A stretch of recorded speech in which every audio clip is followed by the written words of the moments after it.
Joriy yilning 11-dekabr kuni soat 12:25 da Qamchiq navbatchilik maskani navbatchi dispetcheriga Nexia va Lacetti rusumli avtomashinalari hamda MAN rusumli yuk mashinasi ishtirokida yo'l transport hodisasi sodir bo'lganligi to'g'risida xabar kelib tushdi.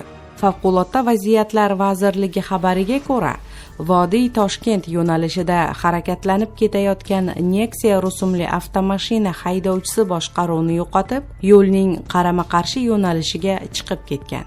Natijada qarama-qarshi yo'nalishda harakatlanib kelayotgan MAN rusumli yuk mashinasi hamda Lacetti rusumli avtomashinasi ishtirokida yo'l transport hodisasi sodir bo'lgan.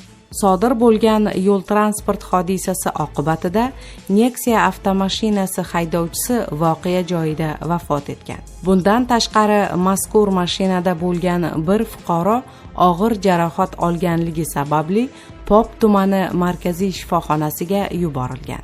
Lacetti rusumli avtomashinada bo'lgan 3 nafar hamda MAN rusumli yuk mashinasida bo'lgan 1 nafar fuqaroga tan jarohati yetmagan.